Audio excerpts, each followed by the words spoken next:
오늘 말씀의 제목은 십자가 밑에 사람들입니다. 본문은 누가복음 23장 44절부터 49절까지의 말씀입니다. 교회 이름으로 이번 주일을 종려주일 또는 고난주일이라고 부릅니다. 예수님께서 2000년 전에 승리의 왕으로서 예루살렘에 입성을 하셨습니다. 그때 이스라엘 백성들이 종려나무가지를 꺾어들고 호산나 호산나 외치면서 예수님을 환영했죠. 이 승리의 입성을 기념하는 뜻에서 종려주일이라고 부릅니다.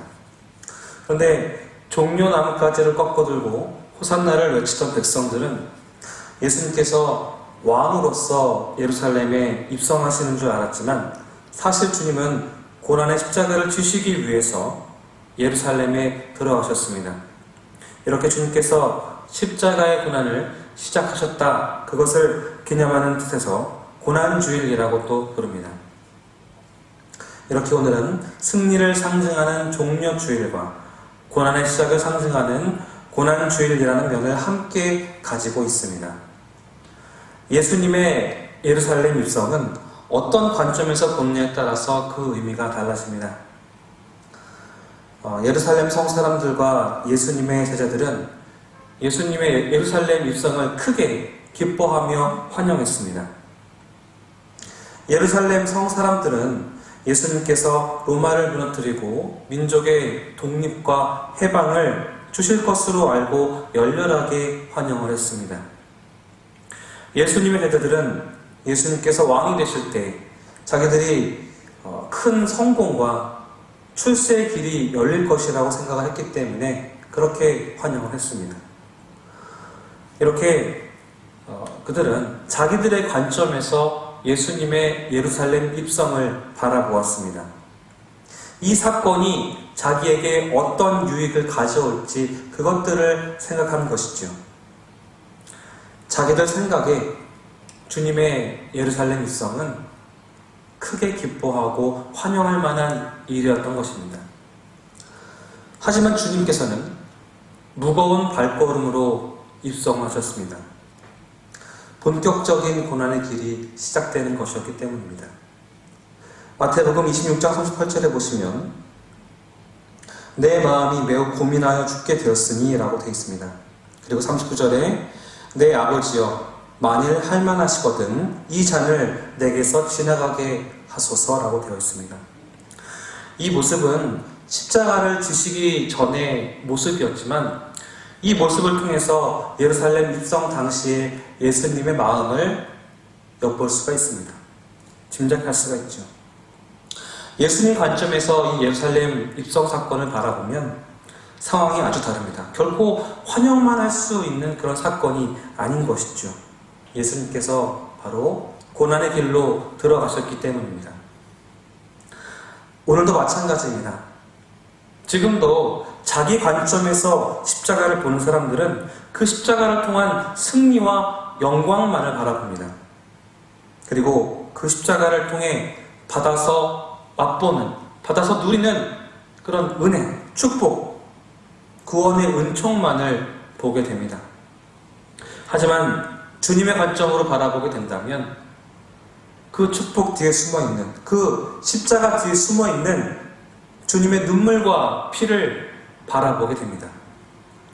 그 십자가에 베어져 있는, 담겨 있는 고난과 희생을 바라보게 되는 것입니다. 고난주간은 주님의 관점에서 십자가를 바라보는 절기입니다. 십자가에 베어있는 주님의 고통과 희생, 피와 땀, 눈물, 그 자국들을 바라보는 절기입니다. 그리고 감사함과 죄송함으로, 송구함으로 십자가의 고난에 동참하겠다는 결단을 내리는 그런 시기입니다. 오늘 본문은 우리가 어떤 관점으로 십자가를 보아야 하는지 말씀해 주고 있습니다. 어떻게 십자가에 달리신 예수님을 만나야 하는지 말씀해 주고 있습니다. 오늘 본문에 보시면 십자가 밑에 정말 많은 사람들이 있었습니다. 먼저 사형 집행을 담당하던 로마 군인들, 로마 군병들이 있었습니다. 그리고 주님을 고발했던 당시에 예루살렘에 종교 지도자들과 하수인들이 있었죠. 그리고 구경하러 나온 많은 무리들이 있었습니다. 그리고 예수님을 잘 알고 따르던 사람들이 그 무리들 뒤에 숨어 있었습니다.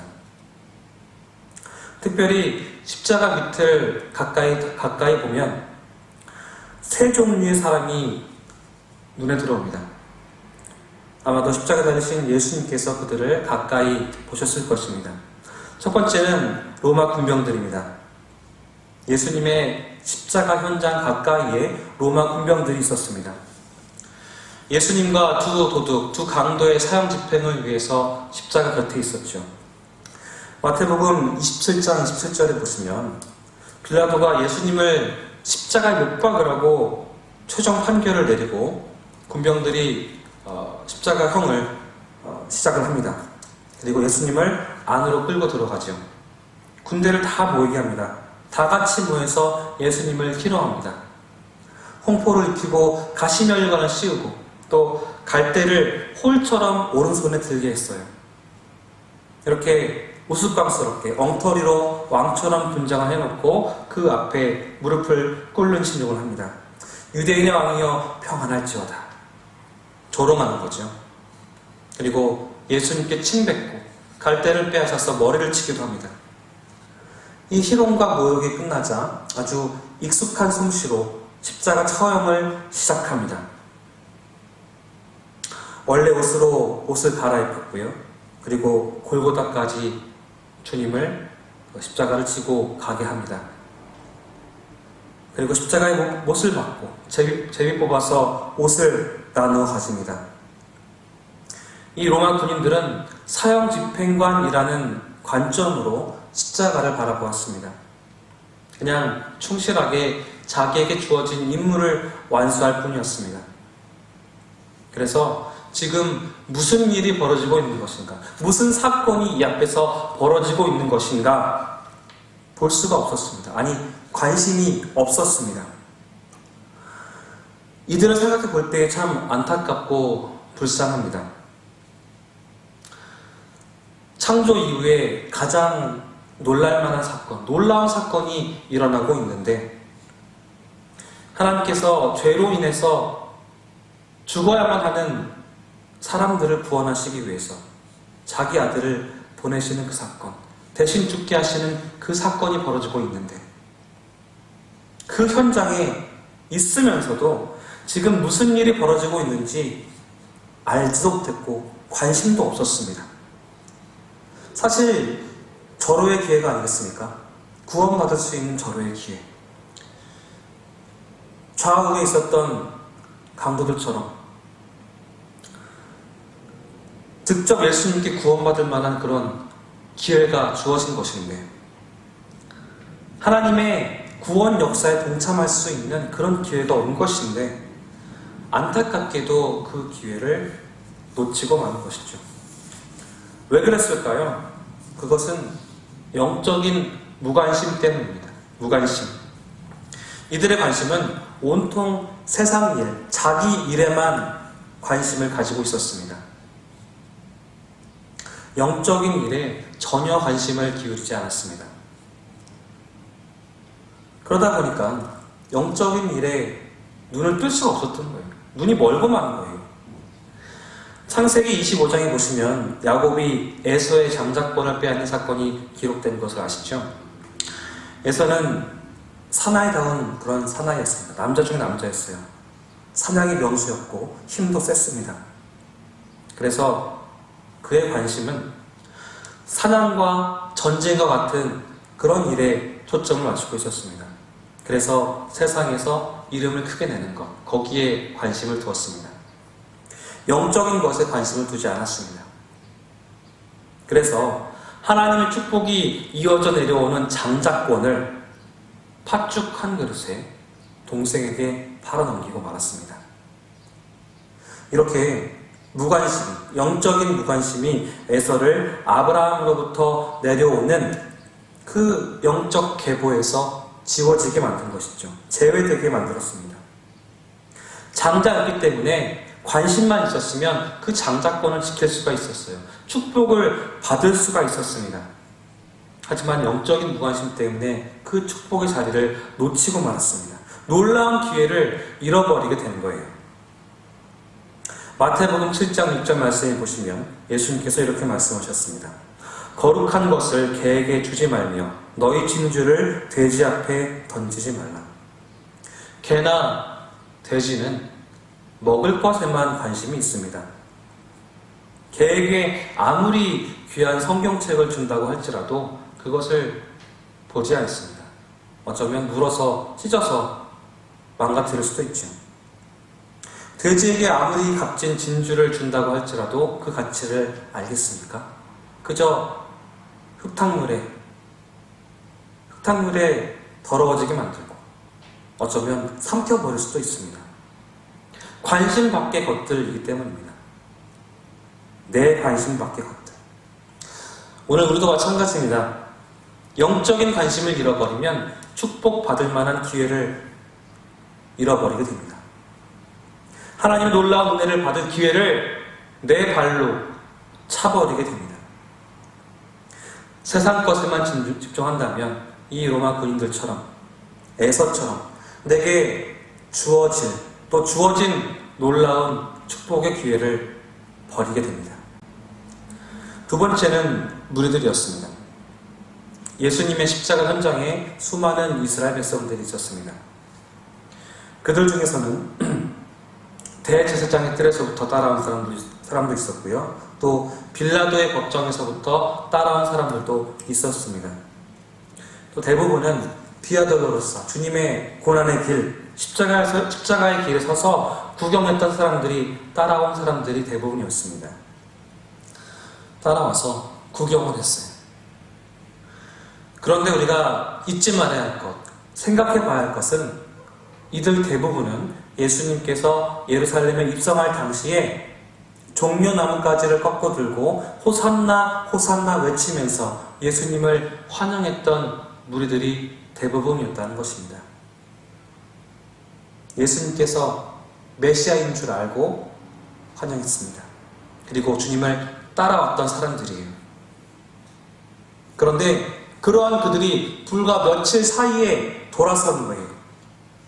자기들이 생각했던 메시아가 아니라는 이유로 등을 돌려버린 겁니다. 그냥 등을 돌린 정도가 아닙니다. 빌라도 앞에 가서 예수를 못 박아라, 예수를 못 박으라고 그렇게 소리친 사람들입니다.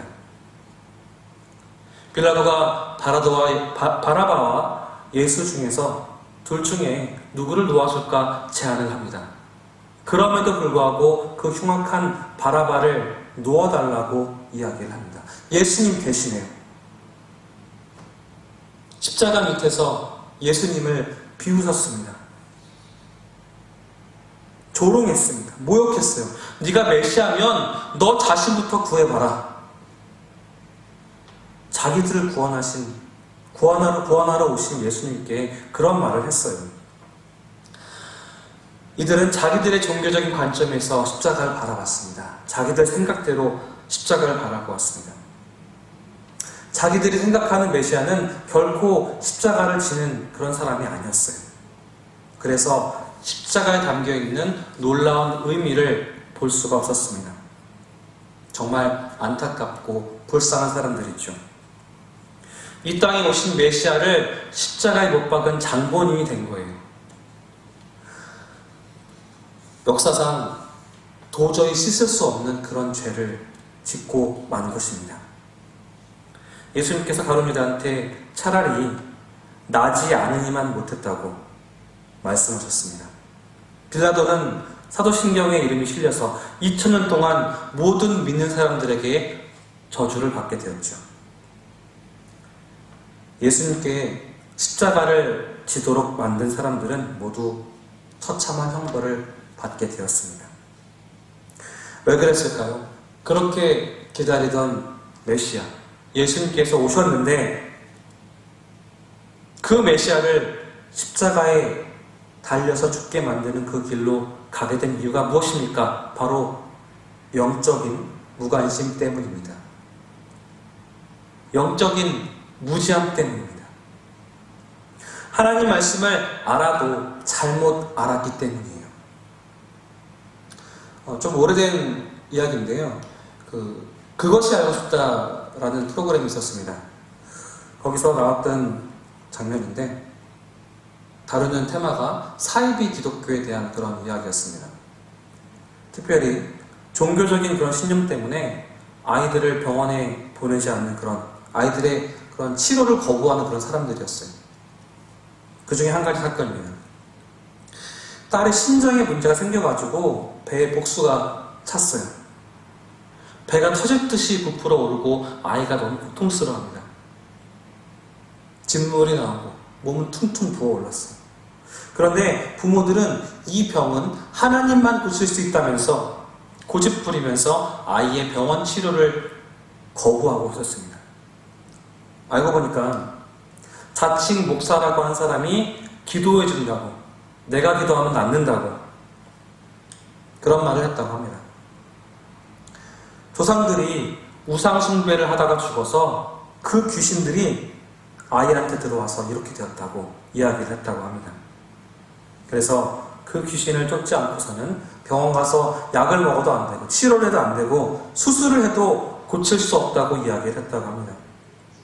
이 부모가 그 말을 철저히 믿고 기도를 합니다. 방언기도 한다면서 그 아이 앞에서 알아들을 수 없는 그런 기도를 계속합니다.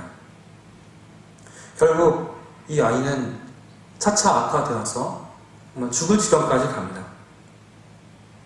무엇 때문에 이렇게 됐습니까? 바로 영적인 무관심, 영적인 무지함 때문입니다. 바로 병원에 갔으면 간단하게 치료할 수 있는 그런 병이었는데, 그런 신장병인데 영적인 무지함 때문에 죽을 병으로 키워서 딸을 고생시키고 있었던 것입니다. 오늘 본문의 우리들이 그렇습니다. 영적인 무지함 때문에 메시아가 오셨지만 알아보지 못했어요. 그를 높이지 못했습니다. 그를 영접하지 못했고 그 메시아를 십자가에 매다는 아주 어처구니 없는 사건을 저지르게 되는 것이죠. 시편 49편 20절에 보시면 이런 말씀이 있습니다. 존귀하나 깨닫지 못하는 사람은 멸망하는 짐승 같도다. 하나님 말씀을 제대로 알지 못하면 차라리 모르는 것만도 못하는 거예요. 그 당시에 모여들었던 사람들은 멸망하는 짐승과도 같았던 것입니다. 오늘 우리도 마찬가지입니다. 영적으로 무지하면 어처구니 없는 일을 저지르게 됩니다. 하나님의 일을 한답시고 하나님의 방해꾼이 될 수 있어요. 교회에서도 그런 일들이 왕왕 일어납니다. 하나님의 일에 걸림돌이 될 수 있습니다. 세 번째는 백부장입니다. 예수님의 십자가 현장에 아주 뜻밖의 사람이 있었습니다. 바로 백부장이에요. 이 백부장은 십자가 처형을 책임지고 진행하는 그런 사람입니다. 지휘하는 로마의 장교예요. 이 백부장은 성경 말씀도 몰랐고 예언도 몰랐습니다. 그런데 본문 47절에 보시면 남다른 모습을 보여줍니다. 첫 번째로 그 된 일을 보고 라고 되어 있어요. 십자가 밑에 있던 다른 사람들처럼 십자가와 또 그 과정, 그 모든 사건을 다 지켜보았습니다. 하지만 이 백부장이 본 사건, 자기가 그동안 겪어왔던 그런 처형들, 본질적으로 다른 그런 사건이었습니다. 우선 상식적으로 예수님이 십자가 달릴 만큼 그렇게 죄가 중하지 않았어요. 심각하지 않았습니다. 그 다음으로 죄수로서 십자가 달리신 예수님의 태도가 다른 죄수들과는 달랐습니다. 차라리 십자가 밑에서 예수를 조롱하고 그를 죽이라고 소리 지르는 사람들이 더 죄수 같았죠. 또 예수님께서 운명하시기 전에는 해가 빛을 잃었고 온 땅에 어두움이 찾아왔습니다. 성소의 휘장도 찢어집니다. 이런 점들을 종합해서 본 결과로 이 백부장에게 이 사건은 무언가 다른 사건이었습니다. 일반 사형수의 처형 사건이 아니었습니다. 백부장은 자기가 가지고 있었던 고정관념을 다 내려놓았습니다. 자기가 알고 있었던 종교적인 상식, 지식, 유대인들에 대한 어떤 그런 지식들 다 내려놓았습니다. 그리고 다른 관점에서 예수님을 또 이 십자가 사건을 바라보게 됩니다. 고난주간이 또 다시 시작됩니다. 여러분, 한두 번 지내보신 것이 아니기 때문에, 수십 년 지내셨기 때문에 이 고난주간을 습관적으로 보낼 수 있습니다. 아, 또 고난주간이네. 고난주간 지나가면 부활절이네. 그렇게 되면 고난주간이 우리에게 주는 새로운 영적 메시지를 들을 수가 없습니다. 우리의 고정관념 다 내려놓으시고 정말 새롭고 신선한 관점으로 주님의 십자가를 바라보십시오. 새로운 십자가. 지금 내게 다가오는 십자가 사건을 바라보십시오. 두 번째로 로마 장교는 하나님께 영광을 돌려라고 했습니다. 로마 장교인 백부장이 어떻게 하나님께 영광을 돌릴 수 있을까요? 여기서 하나님께 돌렸다, 영광을 돌렸다, 이 말이 무엇을 뜻할까요? 분명한 것은 이 백부장이 지금 일어나고 있는 이 사건 뒤에는 하나님이 계시다. 그리고 그 하나님께서 지금 역사하고 계신다는 사실을 알게 되었다는 것입니다. 다시 말해서 영적인 관심을 가지고 이 사건을 바라보게 되었다는 거예요. 요한복음 3장 6절 7절에 주님께서 말씀하셨습니다. 육으로 난 것은 육이요 성령으로 난 것은 영이니. 영적인 사건은 영의 눈으로 봐야 돼요. 십자가 사건은 영적인 사건입니다. 육적인 사건이 아니에요. 영적인 눈으로 그 십자가를 바라보아야만 합니다. 여러분, 이 고난주간에 영적인 눈을 열고 십자가를 바라보시기 바랍니다. 주님께서 흘리신 보혈 때문에 나의 이 죄가, 정말 씻을 수 없는 이 죄가 그야말로 흰 눈처럼 씻겨지는 그 사건, 이 영적인 사건을 바라볼 수 있어야만 합니다. 그리고 십자가 앞에서 내가 하나님의 자녀, 하나님의 거룩한 백성이 되는 그 사건, 그 모습을 볼 수 있어야만 합니다. 백부장은 세 번째로 이렇게 말합니다. 이 사람은 정령 의인이었다. 백부장이 놀랍게도 예수님이 죄인이 아니시라는 것을 알게 되었어요. 깨달았습니다. 예수님께서 지금 십자가에 달리신 이유가 자기 죄 때문에 달린 것이 아니라는 것을 알게 되었어요. 우리 기독교 구원론의 핵심이죠. 예수님께서 죄가 없으신 분이신데 우리를 대신해서 십자가에 달리셨다. 이것이 바로 우리 기독교의 구원론의 핵심인 것입니다. 여러분, 이 고난주간에 십자가의 의미를 깨닫게 되시기 바랍니다. 깊이 묵상하시기 바랍니다. 천둥 번개 치는 날 피뢰침이 있는 건물이 있으면 무사합니다. 아무런 걱정이 없습니다. 하지만 피뢰침이 없는 건물이나 또 거리에서 다닌 사람들은 불안할 수도 있습니다. 언제 벼락이 칠지도 모르기 때문에 불안합니다. 십자가는 이 피뢰침과 같습니다. 죄를 해결하지 못한 사람들, 죄의 문제를 해결하지 못한 사람들, 죄사함 받지 못한 사람들은 여전히 하나님의 진노 아래에 있습니다. 불안합니다. 두렵습니다. 하지만 십자가 밑에 피해 있는 사람들은 두렵지 않습니다. 하나님의 은혜 아래에 있기 때문에 그 아래에 있게 하신 주님께 감사하는 마음으로 우리 대신 주님께서 고난을 감당하신 그 주님을 기억하면서 고난에 참여하는 고난주간 되시기를 주님의 이름으로 축원합니다. 기도하겠습니다. 우리를 사랑하시는 주님, 당신께서 무거운 심정으로 예루살렘에 들어가시는 모습을 상상해 봅니다. 인간의 마음 또한 가지고 계신 주님이시기 때문에 감당하기 힘든 그런 십자가였지만 순종의 본을 보이신 예수님께 감사를 드립니다. 예수님께서 왜 십자가를 지셨는지 영적인 눈을 떠서 당신을 바라보게 하여 주시옵소서. 십자가를 바라보게 하여 주시옵소서. 그래서 십자가의 참된 의미를 깨닫게 하여 주시옵소서. 그리고 언제나 항상 십자가 아래에서, 그 은혜 아래에서 진정한 안식을 얻을 수 있도록 주님 도와주시옵소서. 이 고난주간 경건한 마음으로 주님 마음을 알게 하여 주시고 주님께 더 가까이 나가는 시간 되게 하여 주시옵소서. 우리를 사랑하시는 예수 그리스도의 이름으로 간절히 기도하옵나이다. 아멘.